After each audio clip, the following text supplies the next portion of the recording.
So, I fell on a tree. I use a wheelchair. Now, I have to use a power wheelchair because I cannot push my arms.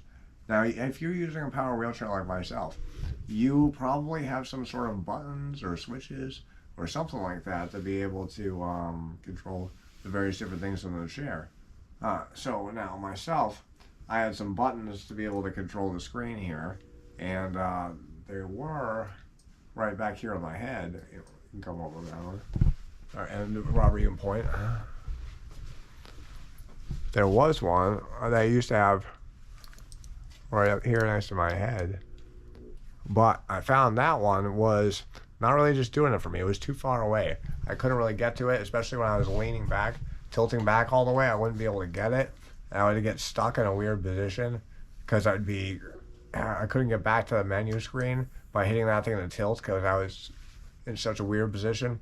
Or if I had a muscle spasm or something like that and I would end up over here, I couldn't get it. So I couldn't like change modes back. Now, what I've decided, and I had the idea for a while, but I finally just put it together. I was surprised I didn't do it sooner. It's very, very easy. So I took more of these buttons, which are MicroLight switches. I'll put a photo and a link right here. And these little MicroLight switches, I just put them on a little piece of wood right here. You can look at the back of this thing. It's just a little piece of wood from Lowe's or Home Depot. It's like cardboard almost. It's a little thicker than cardboard. And there's a little square, and I cut out 4 holes in it. I used a drill to drill out 4 little holes, and there's 4 little holes that have zip ties through them, right? So the zip ties go around the straw here for the sip and puff straw in the wheelchair. So it's tied on there just with zip ties, and then these switches are, Robert, can you actually take it off? Press the button on the back to pop it off. You can see it from this side. The switches are just command stripped onto there, so they're just stuck on with a little bit of that command strip adhesive, and therefore I can get to them very easily. You can step back on for a second, Robert. So they're stuck on pretty easily. So now I use a sip and puff straw, as you can see, to drive the wheelchair by blowing air into it. Now, anytime that I have this, I always have the buttons closed.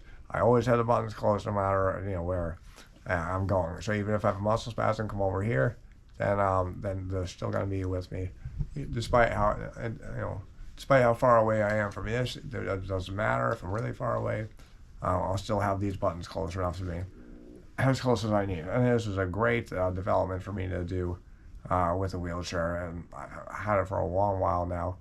I just literally, that piece of board from Home Depot that was like less than $10 probably, and then the switches, which are more expensive, but I'll probably already have them through. You can get them through insurance, or they might already be on the chair. You can take it off and put it on there, and zip ties, which are nothing, cents. That's all. So very great. I agree with it. I give it 2 big thumbs up, and I would highly recommend. So if you have, especially if you use some sort of a head array or a sip and puff or something like that, and you're having to drive without your hands, or you have to drive where you need these switches, I highly recommend getting them up somewhere closer to you, so that they're more accessible, and it's very easy to do, just with a couple of supplies from craft store or whatever. All right, well, if you found this useful, or even if you didn't, but you thought it was funny, then like, follow, share, subscribe, do the whole thing, and I'll see you next time with some more tricks and information. Next thing I'm doing is I'm fixing the straw over here, so stay tuned for that one, because I'm going to make that thing work even better too. All right, bye.